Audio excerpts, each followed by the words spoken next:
Aconteceu em uma daquelas noites abafadas de Porto Alegre, quando o ar parece pesado de tanto riso e o cheiro de churrasco domina o condomínio. Estávamos no quintal da nossa casa, no bairro Tristeza, sentindo aquela brisa típica que às vezes sopra da zona sul. Havia luzes de LED penduradas nas árvores, amigos relaxados em cadeiras de praia e garrafas de cerveja soando sobre as mesas de apoio, enquanto o rádio ao fundo tocava algo que ninguém realmente ouvia. Jéssica, minha esposa, estava perto da churrasqueira com uma taça de vinho na mão, um hábito dela mesma em churrascos de domingo, sorrindo daquele jeito que ela faz quando está prestes a roubar a cena. Um brinde a se encontrar, disse ela de repente, com a voz mais alta do que o necessário, cortando a conversa sobre o Grenal do fim de semana, e a saber quando é hora de deixar ir. Incluindo o casamento. O riso ao nosso redor morreu como se alguém tivesse desligado um interruptor. Eu estava no meio de uma gargalhada por causa de uma piada qualquer, com os olhos apertados de diversão e a mão estendida para o meu copo. Não consegui me mexer. O ar foi simplesmente arrancado dos meus pulmões, deixando apenas o calor sufocante da noite. Minha esposa, Jéssica, elegante, centrada, a mulher em torno da qual eu construí 14 anos da minha vida, acabará de anunciar para uma dúzia dos nossos melhores amigos, entre vizinhos e compadres, que queria o divórcio. Geis, eu disse, pouco acima de um sussurro, sentindo meu rosto queimar. O que você está fazendo? Ela evitou meus olhos, girando o vinho tinto na taça como se estivesse analisando o corpo da bebida, em um brinde de despedida silencioso. Estou apenas sendo honesta, Eduardo. Nós dois sentimos isso, não sentimos? Eu preciso de espaço. Preciso me respeitar de novo. Aqui? Agora? Na frente de todo mundo? Minha voz falhou mais do que eu pretendia, revelando a rachadura na minha postura. Eu não queria mais fingir, disse ela, com os olhos voltando-se para os rostos agora silenciosos e desconfortáveis dos nossos amigos. Eu mereço viver de verdade, sem máscaras. O som das cigarras de verão preencheu o silêncio brutal que se seguiu. Levantei-me lentamente, colocando minha cerveja na mesa com uma calma deliberada que escondia o tremor nas mãos. Respeito. Repeti, caminhando em direção a ela, sentindo o calor das brasas da churrasqueira nas minhas costas. É isso que você chama de respeito? Uma performance pública? Não foi bem isso que eu quis dizer, disse ela rapidamente, o rosto estremecendo por um segundo, a mão apertando o pé da taça com força excessiva.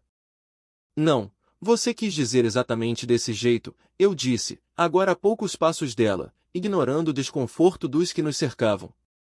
Você queria um palco, Jéssica. Agora você tem um. Diga de novo. Diga olhando para mim, desta vez sem a taça de vinho para se esconder e sem a plateia para te validar. Eduardo, não faz assim. Geis, diga. A garganta dela se moveu enquanto ela engolia em seco, sua confiança desmoronando a cada segundo sob o peso do meu olhar. Eu quero o divórcio. Alguns suspiros baixos vieram do círculo de amigos. O som de cadeiras de praia sendo arrastadas denunciava a vontade deles de desaparecerem dali. O celular de alguém vibrou sobre a mesa, um som seco e persistente.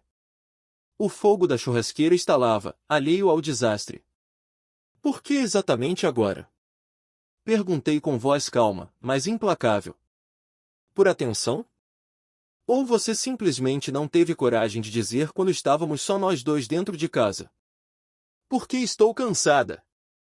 Disparou ela, finalmente encontrando meus olhos com uma centelha de raiva. Estou cansada de ser invisível. Eu estive gritando neste casamento e você não me ouviu por anos. Fiquei olhando para ela por um longo momento, processando a acusação que soava como uma nota desafinada. Então, em vez de conversar, você escolhe me humilhar. Foi assim que você decidiu encontrar sua voz. Os olhos dela brilharam com lágrimas contidas, mas ela manteve a posição. Eu não planejei que fosse assim, Eduardo. Mas você ensaiou, respondi. Minhas palavras saíram cortadas, cada sílaba como uma pedra na minha garganta. Ninguém joga uma bomba dessas, com esse timing, por acidente. Nossos amigos não sabiam se entravam na casa ou se fingiam que buscavam mais gelo no cooler.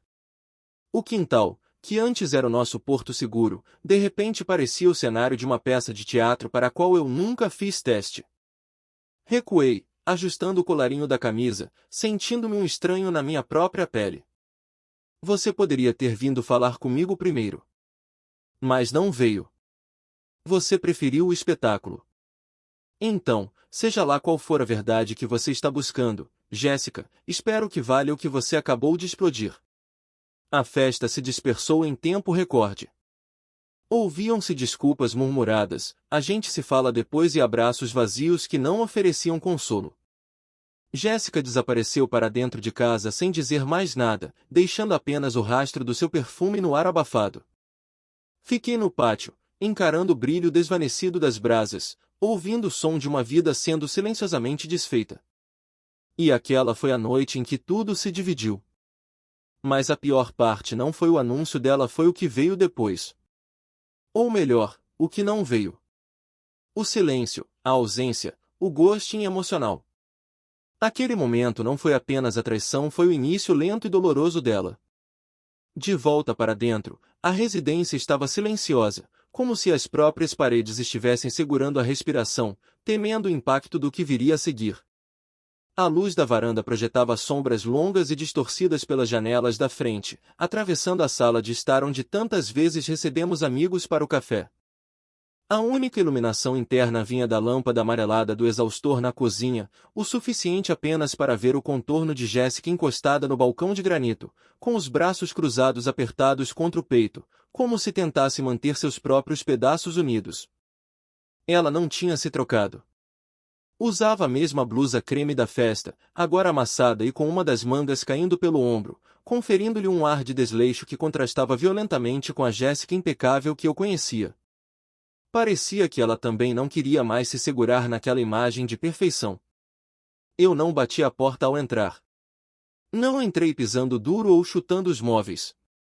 Apenas caminhei lenta e firmemente, atravessando o corredor com uma calmaria antes de uma tempestade que, na verdade, já tinha passado e devastado tudo. Você poderia ter dito qualquer coisa, comecei, com a voz baixa, quase rouca. Em qualquer lugar. Em um café no Bonfim, numa caminhada pela redenção. Por que escolheu logo lá? Por que na frente de todo mundo? A mandíbula de Jéssica se moveu, tensa. Ela não desviou o olhar do nada para onde estava encarando. Eu não planejei como se fosse um monólogo de teatro, Eduardo. As palavras simplesmente transbordaram. Aquilo não foi um transbordamento, Jéssica. Foi um cálculo. Dei um passo para dentro da cozinha, sentindo o cheiro de carne assada que ainda impregnava minha pele, agora misturado ao aroma de vinho barato que ficou no ar. Minha respiração estava mais pesada. Você ergueu a taça como se fosse propor um brinde à nossa felicidade e depois me esfaqueou com um sorriso de anfitriã. Ela se virou levemente, as unhas batendo nervosamente no mármore. Você acha que eu queria fazer daquele jeito? Você acha que foi fácil para mim carregar esse peso por meses, fingindo que estava tudo bem enquanto a gente escolhia o buffet para o próximo evento? Não me importa o quão difícil foi o seu processo interno. O que me importa é a sua execução.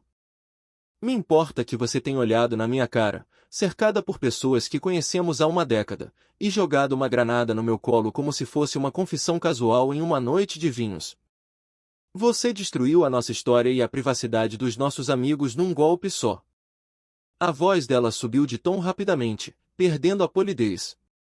Por que se eu te contasse em particular, você daria um jeito de resolver, como sempre faz? Você falaria em círculos com essa sua calma irritante, me faria sentir culpada por querer algo diferente, prometeria que as coisas iam mudar, que faríamos aquela viagem para a serra. E depois? Nada muda. Tudo volta para o mesmo silêncio confortável para você e sufocante para mim. Respirei fundo, sentindo o nó na garganta apertar, tentando não deixar a raiva transbordar em gritos. Eu teria escutado, Geis. Se fosse um grito de verdade, eu teria ouvido.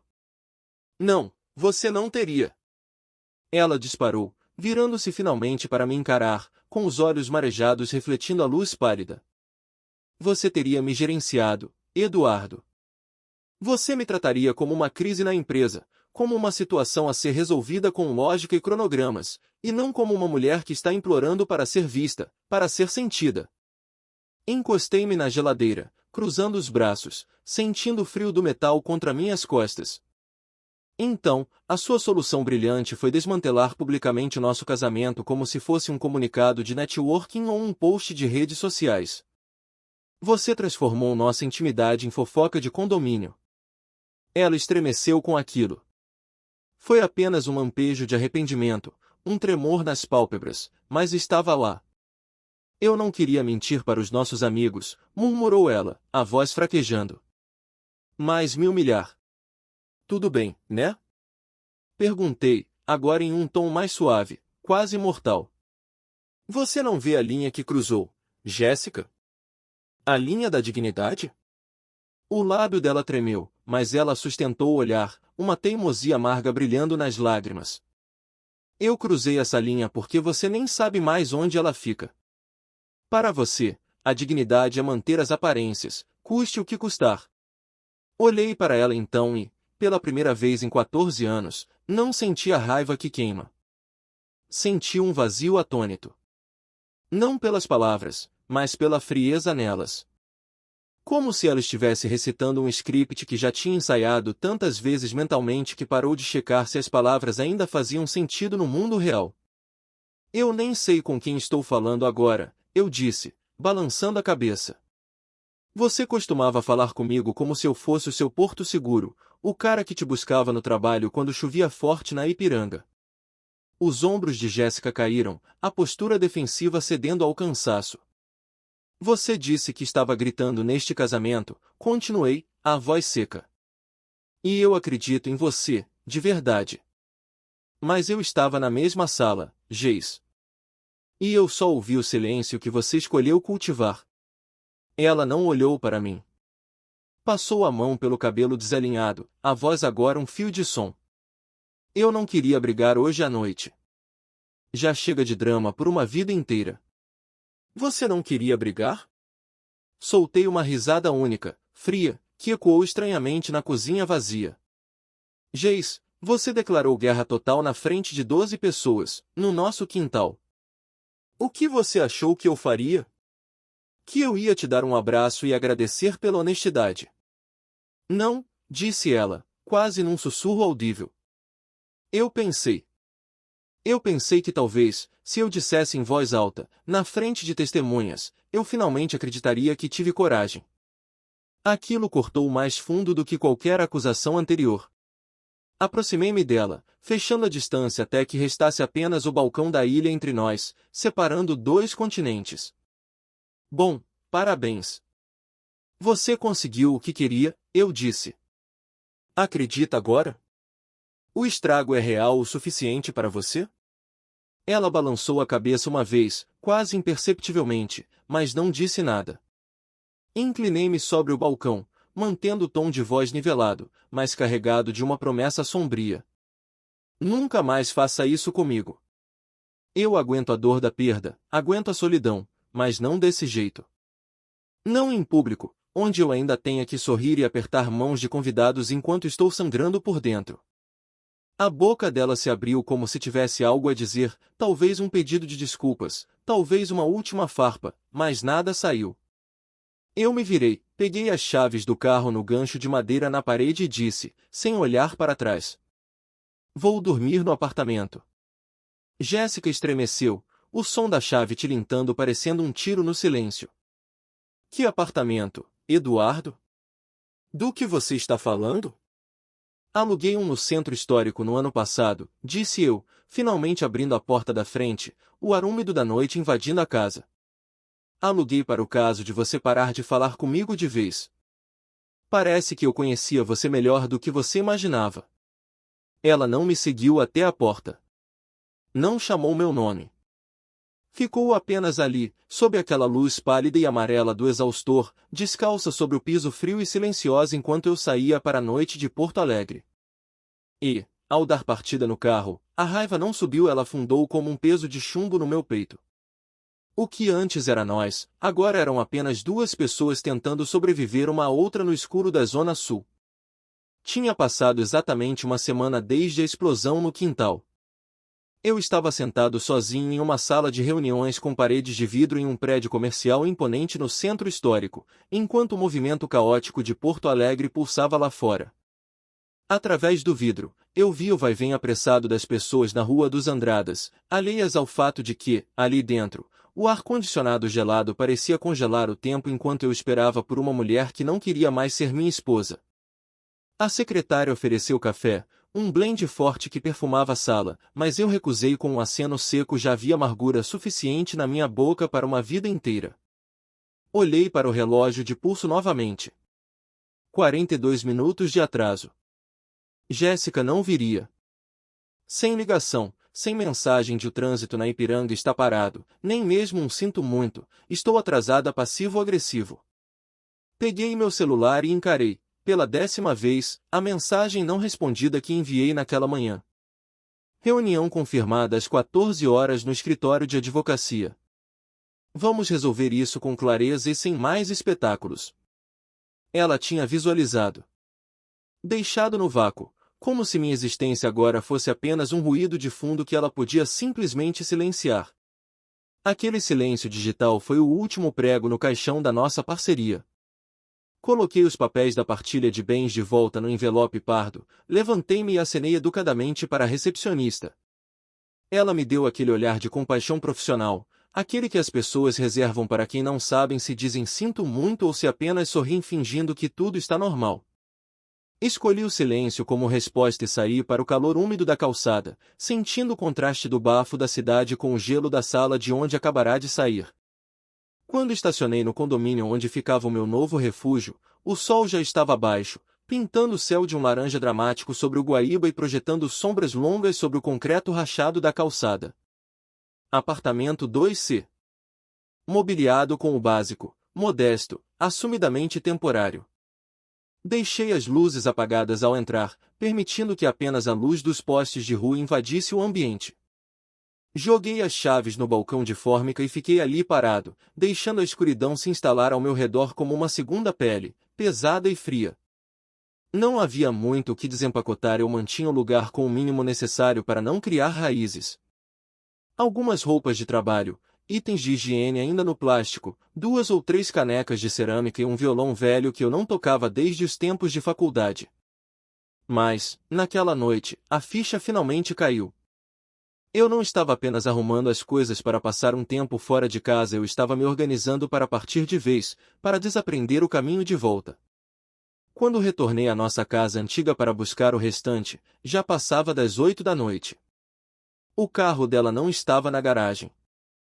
Provavelmente tinha ido buscar refúgio na casa da irmã no Menino Deus, ou simplesmente saído para evitar o confronto. Por dentro, a casa parecia um museu abandonado às pressas. Tudo estava exatamente como deixamos após o desastre da festa. Velas meio derretidas sobre a mesa de centro, uma taça com um resto de vinho seco na pia, o cardigan creme dela jogado no braço do sofá como um fantasma de pano daquela noite. O cheiro de casa ainda era o mesmo, mas a alma do lugar tinha se esvaído. Subi as escadas em silêncio e arrumei uma única mala de mão. Apenas o essencial, documentos, o kit de barbear e algumas fotos que eu não tive coragem de deixar para trás. Fiquei parado no closet, encarando a fileira de camisas que eu não precisaria mais pendurar ali. Eu não chorei não porque me faltasse tristeza, mas porque não havia restado nada para espremer daquela alma exausta. O silêncio da casa não gritava mais comigo, apenas me observava com uma indiferença clínica, esperando que eu finalmente admitisse que aquele era o ponto final. Saí da casa que ajudei a construir tijolo por tijolo, tranquei a porta de madeira maciça e olhei para trás uma única vez. Sem despedidas dramáticas, sem o encerramento que eu imaginei nas reuniões de advogados. Apenas o clique suave da tranca se fechando definitivamente. E, surpreendentemente, isso foi o suficiente para o momento. 3 semanas se passaram sob o céu cinzento de Porto Alegre. Em alguns dias, Ainda parecia que eu estava apenas em uma daquelas longas viagens de negócios para São Paulo. Como se eu tivesse deixado minha vida real em stand-by e fosse retornar a qualquer momento, deslizar minha chave na fechadura e ouvir o som da TV ou a voz da Jéssica vindo da cozinha perguntando se eu queria jantar. Mas esse dia nunca chegava. O telefone não tocava. Então, com um esforço consciente, parei de esperar por ele. As manhãs tornaram-se um ritual de sobrevivência previsível. Acordava às 6h15 em ponto com o barulho dos primeiros ônibus passando na rua. Fazia o mesmo café, preto, forte, sem açúcar. Seguia para uma caminhada de 10 minutos até a academia na rua de baixo. 45 minutos de treino intenso, um banho rápido e depois o mergulho no trabalho no escritório. Mantinha tudo sob um controle quase militar. A rotina era o meu único território seguro nela, não havia espaço para dúvida ou para o vazio que Jéssica deixou. As noites, porém, eram mais difíceis de domar. Eram silenciosas e vastas. Às vezes eu caminhava pela orla do Guaíba, observando os casais e os grupos de amigos tomando mate, sentindo-me um observador de uma vida que não me pertencia mais. Às vezes apenas dirigia pela zona sul com as janelas abertas, deixando o vento minuano chicotear meus pensamentos e levar embora o resto de perfume dela que eu ainda imaginava sentir. O apartamento era limpo, estéril, quase cirúrgico. A geladeira raramente tinha mais do que ovos, saladas prontas compradas no Zafari e restos de marmitas. Eu não me sentia exatamente sozinho, sentia-me leve, desprendido de uma âncora que estava me afogando.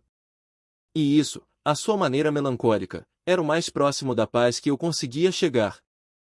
A maioria dos meus antigos amigos tinha se espalhado pelo país ou se perdido nos labirintos da vida adulta depois da faculdade, mas alguns resistentes ainda moravam na região metropolitana. Em um sábado à tarde de sol pálido, típico do outono gaúcho, encontrei o Bruno e o Marcos, caras com quem eu não sentava para conversar de verdade há anos. Escolhemos um café charmoso ali perto do Parque Farroupilha, a nossa eterna redenção. Foi estranho e ao mesmo tempo reconfortante como voltamos rápido ao velho ritmo de piadas internas e debates sobre o nada, enquanto o movimento dos pedestres e dos vendedores de pipoca preenchia o fundo da nossa tarde. O Marcos riu no meio de uma história sobre os tempos de estágio e se encostou na cadeira de metal, observando-me com uma curiosidade renovada. Cara, sendo bem sincero, não te vejo tão relaxado assim desde o segundo ano da faculdade. O que aconteceu com o senhor? Planilha? Onde foi parar aquele cara que vivia com o cronograma debaixo do braço? O Bruno interrompeu, soltando uma fumaça de café antes de falar. A Jéssica deu uma acalmada nele, né? Você lembra como Eduardo era intenso, parecia que estava sempre correndo contra o relógio para conquistar o mundo até os 30. Dei um sorriso discreto, batendo levemente com a colher na borda da minha xícara de porcelana, sentindo o calor do líquido fumegante. Ela não me acalmou, Bruno. Eu é que acalmei porque parei de fingir que tinha o controle de todas as variáveis. Parei de tentar performar o papel do marido perfeito no cenário perfeito. Minha resposta os pegou de surpresa por um segundo. Houve um breve ato na conversa, um daqueles momentos em que o peso da realidade atravessa a mesa. Eles não pressionaram, o que eu agradeci imensamente. Amizades masculinas antigas têm essa elegância do silêncio respeitoso. Ainda assim, percebi como cada conversa com quem me conhecia naquela época acabava, inevitavelmente, orbitando em torno dela. Jéssica era uma gravidade da qual eu ainda não tinha escapado totalmente. Mas e aí? O Marcos perguntou finalmente, baixando o tom de voz, cuidadoso para não parecer curioso demais ou invasivo. Vocês dois ainda estão tentando se resolver? Ou o tempo está fazendo o trabalho sujo? Balancei a cabeça negativamente, olhando para as folhas secas que o vento soprava pelo pátio do café. Ela não ligou. Nem uma vez. Nem um sinal de fumaça. A verdade nua e crua era que a Jéssica tinha sumido completamente do mapa emocional depois de faltar àquela reunião crucial no escritório de advocacia. Ela não deu retorno aos e-mails, não mandou mensagens de texto, nem mesmo uma cutucada jurídica passiva por meio de terceiros. Foi como se ela tivesse soltado a bomba atômica do divórcio no quintal, na frente de todas as nossas testemunhas de vida, e depois tivesse saltado da borda da terra para um vácuo onde eu não tinha acesso. Por um tempo, nos primeiros dias no apartamento do centro, pensei que talvez ela precisasse de tempo. Imaginei que o luto de uma relação de 14 anos tivesse sua própria linguagem complexa, e que a dela, naquele momento, simplesmente não incluísse palavras ou confrontos. Mas, após 3 semanas desse silêncio absoluto e cortante, parei de tentar ser o tradutor dos seus mistérios. Disse a mim mesmo, enquanto encarava o teto branco do quarto novo, que não precisava mais buscar justificativas para alguém que nem sequer conseguia oferecê-las. Eu não a odiava. A raiva tinha se dissipado, dando lugar a um cansaço crônico. Eu não estava com raiva, não mais. Mas também percebi, com um susto, que não tinha mais curiosidade sobre o que ela estava fazendo. Uma noite dessas, logo após o encontro com os guris, sentei-me em um banco na orla do Guaíba, observando a água brilhar sob as luzes amareladas dos postes, aquele reflexo trêmulo que sempre parece esconder algo. Um casal jovem passou de mãos dadas, rindo de algo bobo, talvez uma piada interna ou um plano para o jantar. Não senti inveja deles, nem amargura. Não sentia falta do que eles tinham, porque o que tínhamos já havia morrido muito antes daquela festa. Mas me perguntei quantos momentos tranquilos e genuínos como aquele eu e a Jéssica deixamos escapar por entre os dedos. Quantas vezes deixamos a rotina virar um papel de parede caro, apenas o fundo estático para nossas vidas individuais, até que as paredes ficaram nuas e revelaram as rachaduras. Levantei-me do banco frio, alonguei as pernas sentindo o vento minuano começar a soprar mais forte, para minha própria surpresa, sussurrei algo que não esperava dizer em voz alta, um segredo entregue ao rio. Espero que ela encontre o que está procurando. De verdade. Não foi uma frase dita com o veneno da amargura ou com a superioridade de quem superou. Foi apenas a constatação da verdade.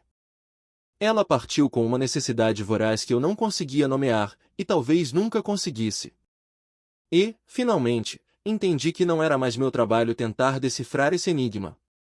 A brisa da noite soprou, trazendo o cheiro úmido do Guaíba. Enfiei as mãos nos bolsos da jaqueta de couro e comecei a caminhar de volta para o estacionamento. Uma tristeza calma, quase meditativa, vivia dentro de mim agora. Algo silencioso, estranho e espaçoso. Mas havia espaço ao lado dessa tristeza também. Um espaço vazio e limpo onde novas coisas poderiam, quem sabe, começar a crescer. Não hoje, talvez nem amanhã, mas em algum lugar do futuro próximo. Era uma terça-feira. Um daqueles dias abafados e cinzentos de Porto Alegre em que o ar parece grosso demais, uma massa úmida que faz você se sentir cansado antes mesmo do meio-dia. Eu estava na fila de uma lanchonete clássica no centro histórico, um desses lugares com balcão de fórmica e garçons que parecem estar lá desde a fundação da cidade. Era um lugar que redescobri recentemente, fugindo dos bistros gourmetizados. Pouca gente sabia que eles ainda faziam o melhor sanduíche de rosbife no pão de centeio da região, mantendo a receita exatamente da mesma forma que faziam há uma década. Eu estava no meio da checagem de e-mails de trabalho no celular, tentando ignorar o suor na nuca, quando ouvi uma voz familiar, vinda de um passado remoto, ecoar logo atrás de mim. Eduardo. Eu me virei e lá estava ele, o Ricardo Valer. O mesmo sorriso torto de sempre, os cabelos um pouco mais ralos, e ainda usando o que parecia ser protetor solar demais para alguém que estava no meio do asfalto quente do centro e não em uma praia de Santa Catarina. Não nos víamos há anos, mas o aperto de mão foi automático, um reflexo de uma época em que nossas vidas eram mais simples. Ricardo, eu disse, assentindo para ele com um sorriso genuíno. Faz o quê? 5, 6 anos? No mínimo, cara. E você continua usando o mesmo pós-barba, hein? Ele brincou, farejando o ar com bom humor. Imaginei que você manteria o que funcionava em 2008. Algumas coisas não mudam em Porto Alegre. Rimos, avançamos na fila sob o som das fritadeiras, e assim, voltamos ao velho ritmo de amizade de longa data. Depois de pegarmos nossos lanches, acabamos dividindo uma mesa apertada para dois perto da janela, de onde podíamos ver o vai-vem dos ônibus azuis na Borges de Medeiros. Eu não planejava ficar muito tempo, mas algo sobre o tilintar familiar dos talheres, o cheiro de café passado e o murmúrio abafado da cidade lá fora me fez querer esticar aquele momento. Ricardo perguntou sobre o escritório, eu perguntei sobre os filhos dele, que agora já estavam na escola. Ele me mostrou, orgulhoso, uma foto no celular do seu Golden Retriever usando óculos escuros em um parque. Demos risadinhas bobas como se as coisas fossem fáceis, como se a vida fosse apenas escolher o recheio do sanduíche. Mas eu sentia que o momento real estava à espreita, agachado nas sombras da conversa. Eu via algo crescendo por trás dos olhos dele, uma hesitação que ia além da cortesia. E, com certeza, quando estávamos na metade do sanduíche, Ricardo deixou no prato, limpou a garganta com um ruído seco e olhou para os próprios dedos. Ei, Eduardo. Eu não sei se alguém já te contou isso, começou ele, mudando o tom para algo mais grave. É sobre a mãe da Jéssica. Minha mandíbula travou instantaneamente. Senti um espasmo no estômago, mas mantive os olhos fixos no meu lanche, estudando as camadas de carne. Ricardo hesitou por um segundo, medindo o peso das palavras, mas continuou. A dona Helena teve um AVC. Foi sério. Aconteceu naquele mesmo dia, Eduardo. Aquele em que você estava esperando por ela no escritório de advocacia. Finalmente levantei o olhar. A voz dele tinha suavizado, carregada de uma empatia que eu não sabia se queria receber. Eu só soube de tudo através da Jamie, você sabe como as notícias correm. Acho que o primeiro sinal aconteceu naquela manhã. A Geise estava correndo de um lado para o outro entre o Hospital Moinhos de Vento e o consultório. Ele parou, notando a expressão de choque estático no meu rosto. Ela deveria ter te contado. Eu sei disso. Todos nós achamos que ela tinha falado com você. Recostei-me na cadeira de madeira, sentindo o mundo girar devagar. Limpei as mãos no guardanapo de papel com movimentos lentos e assenti uma vez, tentando processar a informação que chegava com meses de atraso.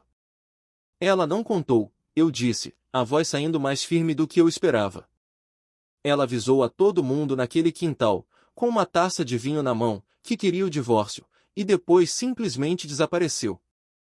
Me deixou sentado em uma sala de reuniões com um advogado por quase 1 hora. Ricardo olhou para baixo, mexendo nervosamente na crosta do pão, claramente desconfortável por ser o mensageiro daquela peça que faltava no quebra-cabeça. Acho que ela entrou em pânico, cara. Com tudo acontecendo ao mesmo tempo. A separação, a mãe no hospital. Ela nunca quis que fosse assim, ela só não soube. Ergui a mão gentilmente, interrompendo no meio da frase. Eu não queria que ele a defendesse. Eu não precisava de advogados de defesa para Jéssica. Não estou mais interessado em explicações, Ricardo, eu disse. Não é por frieza, não é por mágoa ou por querer ser grosseiro com você. É apenas por uma questão de clareza. Para mim, o livro já foi fechado. Ricardo piscou, surpreso com a minha calma, e então assentiu devagar, os ombros relaxando ao perceber que eu não ia explodir ou desabar. Eu entendo, ele disse em um sussurro. De verdade, eu entendo. Às vezes o tempo de falar simplesmente passa. O silêncio ficou conosco por um momento, mas não era aquele silêncio pesado e acusador que eu vivia com Jéssica, era apenas um silêncio honesto, entre dois homens que já viram muita coisa mudar. Eu não a odeio, acrescentei, olhando para a rua. De verdade. Eu só parei de precisar que ela faça as coisas fazerem sentido para mim. O sentido da minha vida agora não depende da coerência dela. Ricardo me deu um pequeno sorriso, um misto de respeito e alívio. Isso é provavelmente a coisa mais saudável e lúcida que ouvi em muito tempo, Eduardo.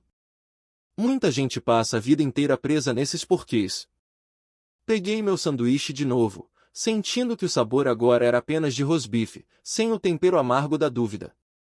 Só me levou 15 anos de casamento e uma implosão pública completa para chegar a essa conclusão. Um preço alto, mas talvez necessário. Ele riu, uma risada de verdade desta vez, descontraída. Terminamos o almoço quase em silêncio, aproveitando a companhia sem a obrigação de preencher cada segundo com palavras. Quando nos levantamos para sair e enfrentar o calor da calçada, ele bateu a mão no meu ombro com firmeza. Você parece bem, cara. Parece livre. Não de um jeito estranho ou maníaco.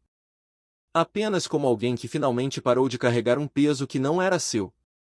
Assenti, sentindo o sol bater no topo da minha cabeça enquanto saíamos da lanchonete. Estou mais leve, Ricardo. Não diria que estou mais feliz, nem necessariamente mais triste. Apenas mais leve. Como se eu tivesse tirado uma mochila cheia de pedras das costas. Ricardo demorou um segundo a mais me observando, depois deu um aceno de despedida e caminhou em direção ao seu carro estacionado na quadra de cima. Fiquei do lado de fora da lanchonete por um instante, respirando o ar poluído e quente do centro, deixando a luz do sol bater no meu rosto. Saber que a mãe da Jéssica teve um AVC naquele dia. Aquilo foi difícil de ouvir. Era uma informação poderosa, que retorcia os fatos de maneiras que eu não tinha planejado. Dava a ela uma desculpa, uma justificativa humana para o sumiço. Mas o estranho, o que realmente me surpreendeu, foi que essa revelação não mudou nada dentro de mim. O peso não voltou. A dúvida não se reinstalou.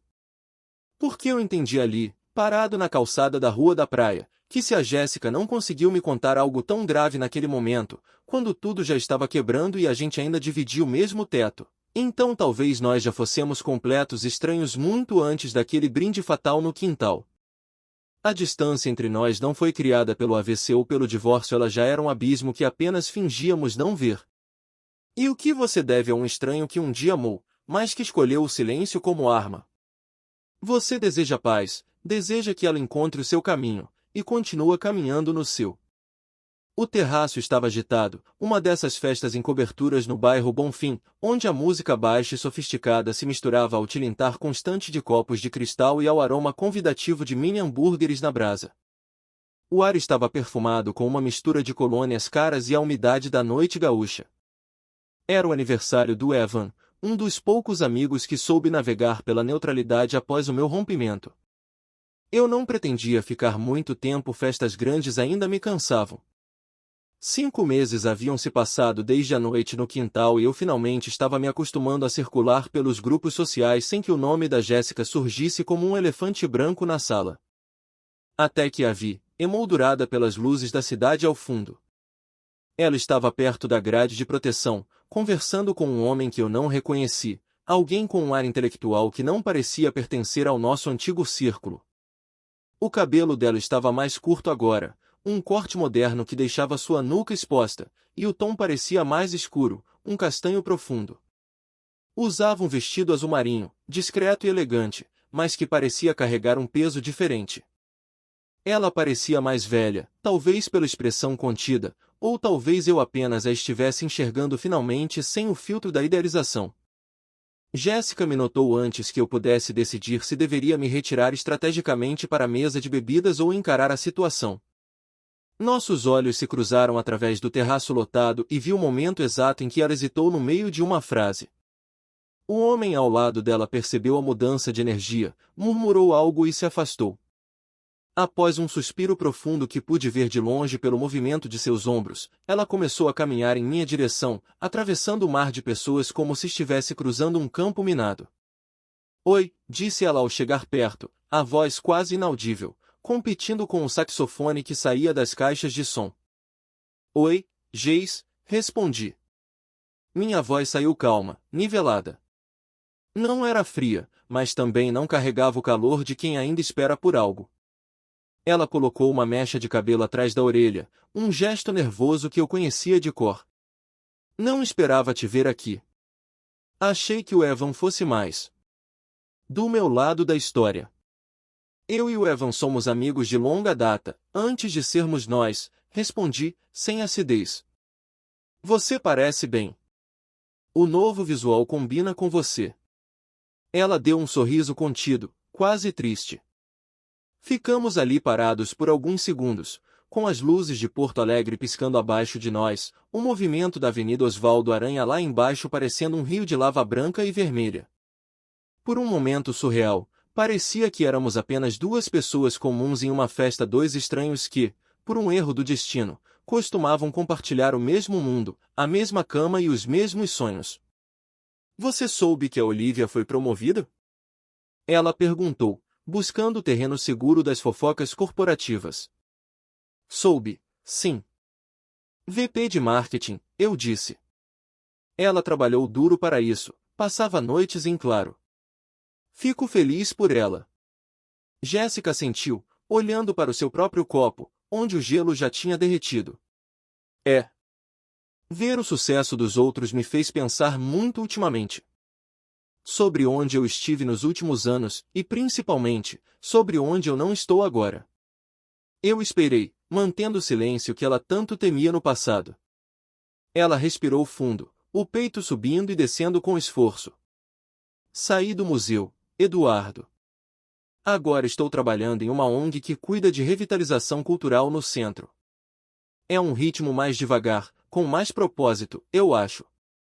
Menos vernissagem e mais impacto real.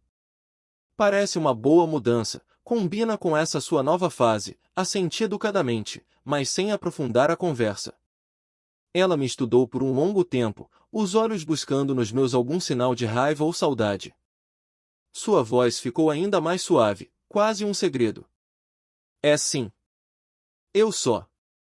Tenho passado muito tempo sozinha, pensando em muitas coisas.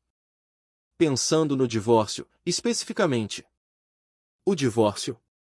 Perguntei, mantendo o tom firme e a postura ereta. Os ombros dela ficaram tensos sob o tecido azul, mas ela não desviou o olhar, o que me surpreendeu. Sim. Eu sei que lidei com tudo da forma errada, Eduardo. Eu explodi as pontes e depois desapareci na fumaça. Fui covarde. Não fui justa com você, nem com os 14 anos que vivemos. Eu sinto muito pelo silêncio. Deixei o silêncio pairar entre nós como uma barreira física antes de falar. Eu sabia sobre o AVC da mãe dela, mas decidi que não seria eu a trazer isso à tona.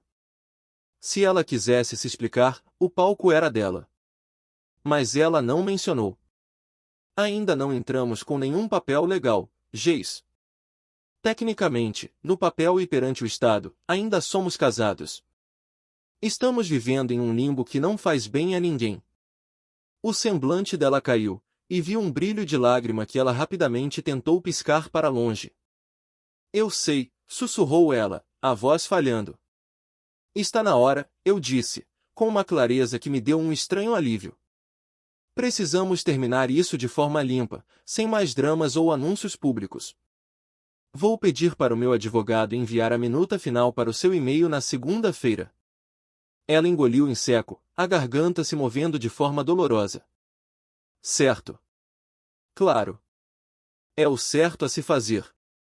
Olhei para a multidão rindo no terraço, para a vida que continuava pulsando ao nosso redor, e depois voltei a olhar para ela uma última vez. Isso não foi feito para se arrastar como uma ferida aberta, Jéssica. Você disse o que precisava dizer naquela noite no quintal. Eu ouvi. Eu processei. Eu fiz as pazes com o fim. Agora, precisamos apenas seguir em frente, cada um para o seu lado da cidade. Jéssica parecia querer dizer algo mais, talvez um pedido de desculpas mais profundo, talvez contar sobre a mãe, ou talvez pedir uma segunda chance que nunca viria. Mas ela apenas assentiu, as palavras morrendo em seus lábios. Tudo bem, Eduardo. Você está certo. Houve uma pausa longa, um sorriso fraco e quebrado que ela tentou sustentar. Eduardo. Ela começou, mas a frase nunca terminou. Ela apenas balançou a cabeça levemente, como se nem ela mesma acreditasse no que poderia vir a seguir ou no que poderia mudar o que já estava quebrado. Ofereci a ela um aceno gentil, um gesto final que carregava o peso de uma despedida definitiva, mas sem a toxicidade da crueldade. Então me afastei, voltando para o meio da festa com meu copo na mão, sentindo o peso do mundo diminuir a cada passo. Ela me observou ir embora pela borda do meu campo de visão, e eu tive o cuidado de não olhar para trás. Alguns capítulos da vida não fecham com um estrondo ou um grande clímax, eles apenas param de ser escritos, deixando páginas em branco para uma nova história começar. 3 semanas depois daquela festa no terraço do Bonfim, conheci a Aline. Não foi nada planejado ou dramático, apenas o acaso operando em um sábado chuvoso na Cidade Baixa. Eu estava em uma loja de discos usada, daquelas que cheiram a papel antigo e nostalgia, tentando encontrar algo que preenchesse o silêncio do meu apartamento. Nossas mãos se esbarraram enquanto tentávamos pegar o mesmo álbum de MPB, uma edição antiga do Lô Borges. Rimos da coincidência, eu deixei que ela ficasse com o disco e, minutos depois, estávamos atravessando a rua para fugir do chuvisco e tomar um café em uma livraria próxima. O que mais me lembro daquele primeiro dia não foi o gosto do café ou a música ambiente. Foi a facilidade absurda de conversar com ela. Aline tinha uma calma natural que não parecia fabricada, era atenciosa sem se esforçar para agradar e curiosa sem ser invasiva. Ela trabalhava como editora freelancer, morava na Zona Sul e adorava caminhar na orla do Guaíba com seu cachorro adotado, o Tico, um vira-lata que parecia ter mais energia que a cidade inteira. A risada dela era calorosa, profunda, e quando sorria, Aline parecia alguém que já havia escolhido a paz interior mais de uma vez, apesar das cicatrizes que a vida certamente lhe deixou. Não nos apressamos em nada. Deixamos que o ritmo fosse ditado pela vontade de nos vermos de novo. Em poucos encontros, algo tranquilo e sólido começou a crescer entre nós, sem as cobranças que eu estava acostumado a carregar. Nossas tardes viraram longas caminhadas sob os túneis de árvores do bairro, conversando sobre bandas favoritas, desastres em viagens para o litoral e livros que ambos dizíamos ter terminado, mas que sabíamos que estavam pegando pó na cabeceira. Não havia pressão por performance, nem o peso de expectativas não ditas, havia apenas a presença. E, pela primeira vez em muito tempo, eu não sentia que precisava me explicar ou pedir desculpas por ser quem eu era. Então, em um domingo à tarde, estávamos em um café aconchegante perto do Parque Redenção, sentados em poltronas de veludo desgastado.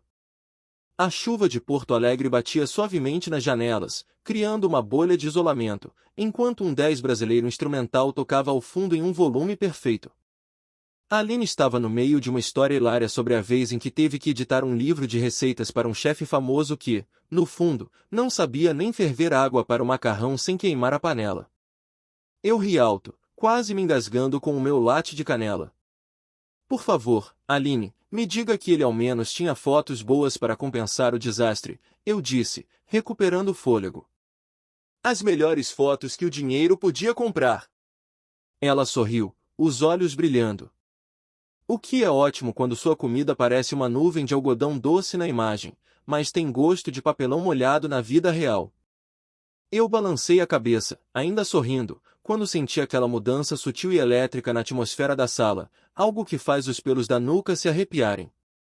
Olhei por cima do ombro da Aline, em direção à porta. Jéssica! Ela estava sentada sozinha em um canto discreto perto da janela, com um cappuccino já frio pela metade à sua frente. Tinha um livro de bolso nas mãos, mas seus olhos não se moviam pelas páginas, ela claramente não estava lendo. O olhar dela estava travado em mim, em nós. Não havia raiva explícita ou drama que ela costumava encenar, havia apenas uma imobilidade pesada, como se ela tivesse congelado no meio de um pensamento doloroso ao nos ver ali.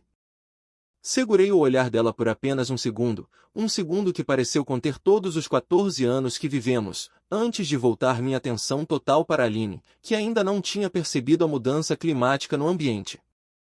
Então, o que aconteceu com o gênio do macarrão no final das contas? Perguntei, trazendo meu foco de volta para nossa mesa, para o meu presente. A Aline arqueou uma sobrancelha, divertida com o meu interesse repentino. Ele conseguiu um contrato milionário com uma marca de congelados, é claro. O público adora uma mentira bem embalada e prática, Eduardo. O marketing é a alma do negócio, mesmo que a alma seja vazia. Eu ri, balançando a cabeça novamente em concordância, mas ainda senti o olhar da Jéssica como um calor persistente na minha nuca. Em certo momento, Aline se inclinou para frente com uma naturalidade carinhosa, limpando uma pequena mancha imaginária na manga da minha camisa, e eu olhei de relance para o canto da janela. Jéssica tinha baixado a cabeça. As mãos dela estavam cerradas ao redor da xícara de cerâmica, os nós dos dedos brancos. O livro tinha escorregado para o seu colo, esquecido. Ela não estava mais tentando fingir que a nossa presença não a afetava. Mesmo sentindo o peso daquela tristeza silenciosa vindo dela, eu não acenei. Não fui até lá perguntar como ela estava. Nem sequer fiz um sinal protocolar com a cabeça. Não fiz isso porque queria ser cruel ou me vingar, mas porque entendi, naquele exato instante, que aquele momento não pertencia mais a ela. Aquele café, aquela conversa, aquela risada. Tudo isso era meu e da Aline. A Aline continuou falando sobre os absurdos do mercado editorial e eu continuei ouvindo. Ouvindo de verdade, absorvendo cada detalhe da sua voz. O nó no meu peito, que costumava apertar e tirar meu ar em momentos de confronto, nem sequer se mexeu. Não senti pânico, nem uma ponta de saudade, nem aquela vontade desesperada de consertar o que quer que estivesse errado com a Jéssica. Ela fazia parte da minha biografia, um capítulo longo e complexo, mas não fazia mais parte do meu presente, definitivamente, não tinha lugar na minha mesa. Terminamos nossas bebidas sem pressa, pagamos a conta e saímos para a rua, onde o cheiro de terra molhada subia do asfalto. Compartilhamos uma risada baixa quando percebemos que nenhum de nós tinha trazido guarda-chuva, apesar das previsões óbvias. Segurei minha jaqueta sobre a cabeça da Aline, protegendo-a enquanto atravessávamos a rua em direção ao carro. Eu não olhei para trás para ver se Jéssica ainda nos observava pela vitrine. Aquele capítulo já tinha acabado, e a tinta já estava seca. Os meses se transformaram em um ano completo, e o que antes era uma ferida aberta, pulsando a cada lembrança, tornou-se uma cicatriz imperceptível na tapeçaria da minha rotina. Eu e Aline construímos algo sólido, tijolo por tijolo, baseando nossa relação em conversas banais de domingo, planos reais para o futuro e uma transparência que eu nunca soube que era possível. No entanto, a vida tem uma maneira curiosa e, às vezes, irônica de testar a nossa resolução e a profundidade da nossa cura. Recebi um e-mail da Jéssica em uma tarde de quinta-feira. Não era sobre os papéis do divórcio, esses já estavam devidamente assinados, carimbados e arquivados no passado há tempos, mas sim um pedido de encontro pessoal. Para encerrar de verdade, sem advogados ou público, ela escreveu: aceitei o convite, não por uma necessidade de respostas ou por uma saudade latente, mas por uma espécie de cortesia final com um homem que eu costumava ser. Nos encontramos em um café charmoso no bairro Moinhos de Vento, em uma rua arborizada onde as folhas de jacarandá cobriam o asfalto. Ela estava visivelmente diferente. A postura, antes rígida e sempre pronta para uma foto, parecia mais relaxada, quase cansada. O olhar dela não tinha mais aquele brilho performático de quem quer roubar a cena. Havia uma humanidade nova ali, moldada pelo tempo e, talvez, pela perda. Eduardo, começou ela, as mãos mexendo nervosamente nos sachês de açúcar sobre a mesa de mármore, eu passei este último ano tentando reconstruir cada pedaço da minha vida que eu mesmo implodi. Minha mãe está melhor agora, recuperando os movimentos, o trabalho na ONG está indo bem. Mas eu percebi que nunca tive a coragem de te pedir desculpas pela forma como fiz aquilo. No quintal, na frente de todos. Eu a observei em silêncio por um longo momento. Lembrei-me de como, em algum lugar do passado, as pessoas se confundiam com nomes e identidades, mas ali, naquele café, eu era plenamente o Eduardo, um homem que ela parecia mal reconhecer, não por falta de memória, mas porque eu não era mais o personagem que cabia no roteiro dela. O pedido de desculpas é aceito, Jéssica, eu disse, com uma calma que me surpreendeu. De verdade. Mas aceitá-lo não muda o fato de que aquele espetáculo no Tristeza foi o ponto final absoluto para mim. A dor passou, mas a confiança nunca volta para o lugar de onde foi arrancada daquele jeito. Eu sei, ela respondeu, com a voz embargada e os olhos fixos na xícara. Eu vi você com ela, naquele café na Redenção, há alguns meses. Eu estava em um canto, você não me viu de primeira. Eu vi como você olhava para ela, Eduardo. Você nunca olhou para mim daquele jeito nos últimos 5 anos do nosso casamento. Havia uma paz ali que eu não sabia te dar. Porque com ela, Geis, eu não preciso me preocupar com o próximo brinde, com a próxima frase de efeito ou com a próxima plateia que você quer impressionar, respondi suavemente, sem querer ferir, apenas constatando a realidade. Com ela, o silêncio não é um sinal de guerra, é apenas conforto. Ela assentiu devagar, uma lágrima solitária escapando e traçando um caminho rápido pelo seu rosto. Eu mantive sua jaqueta de couro pendurada atrás da porta do nosso antigo quarto por quase um ano inteiro, sabia? Não era por negação, ou por achar que você voltaria correndo. Mas porque parte de mim ainda esperava que você batesse na porta para buscar. Ou talvez, só para ficar por 5 minutos. Sempre me perguntei se manter aquela jaqueta ali era amor ou apenas a minha culpa usando um disfarce de esperança. Eu me levantei, sentindo que não havia mais nada a ser dito ou desenterrado. O ciclo estava completo. Às vezes, Jéssica, a melhor forma de respeitar o que vivemos e a pessoa que o outro se tornou é deixar que essa pessoa vá embora por completo. Sem deixar jaquetas atrás da porta ou e-mails pendentes. Ela olhou para cima, forçando um sorriso triste que aceitava o meu veredito. Deixei o café e caminhei pelas ruas do Moinhos, sentindo o ar fresco do outono. Eu não levava mais o peso dela comigo. Eu estava pronto para voltar para casa, para Aline, e para a vida que escolhi construir sobre os destroços daquela noite abafada em Porto Alegre. Hoje, a vida é fundamentalmente diferente. O peso que eu carregava nos ombros, aquele esforço invisível e constante para manter uma fachada de perfeição, dissipou-se como a neblina sobre o Guaíba ao amanhecer. Jéssica e eu agora somos apenas memórias distantes um do outro, linhas que se cruzaram por 14 anos e que hoje seguem caminhos opostos em uma geometria que nunca mais se tocará. Aline e eu, por outro lado, estamos ocupados escrevendo nossa própria gramática, criando tradições que não precisam de público para existir. Nossas terças-feiras tornaram-se sagradas. Caminhamos sem pressa pelas ruas arborizadas da Zona Sul, sentindo o vento minuano ou o calor úmido antes do jantar, apenas observando as luzes das casas se acenderem uma a uma. Às sextas, aventuramo-nos a descobrir algum restaurante novo e escondido no Bonfim ou nos becos da Cidade Baixa, nada de lugares badalados com listas de espera intermináveis, apenas mesas simples onde o que importa é a comida e a nossa conversa. E aos domingos, cumprimos o ritual mais comum e, paradoxalmente, mais precioso. Vamos juntos ao supermercado e perdemos 10 minutos discutindo, entre risos, qual grão de café levar para a semana.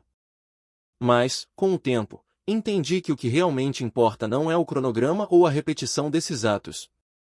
É a honestidade bruta e mansa que permeia cada um deles. Com a Aline, eu não sinto mais a necessidade de medir cada sílaba ou antecipar a reação dela como se estivesse pisando em ovos. Ela não recua diante do meu silêncio quando estou cansado, e não se esconde atrás de performances dramáticas para ser notada. Ela simplesmente está lá, inteira. Algumas histórias de amor não começam com uma faísca cinematográfica ou um grande anúncio em um quintal cheio de gente. Elas reiniciam no silêncio, com mãos firmes e pacientes, colocando tijolo sobre tijolo exatamente onde algo um dia se partiu e ruiu. É uma construção lenta, às vezes monótona, mas infinitamente mais resistente às tempestades. A nossa história não é mais sobre o que eu perdi naquela noite abafada em Porto Alegre, nem sobre a humilhação pública que um dia pareceu ser o fim do meu mundo. Hoje, minha história é sobre o que escolhi salvar dos escombros. É sobre a beleza de uma vida comum, vivida com verdade, em uma cidade que, apesar de tudo, ainda insiste em me acolher. Eu não sou mais o homem da planilha, nem o homem do espetáculo. Sou apenas o Eduardo, caminhando ao lado de quem me vê de verdade.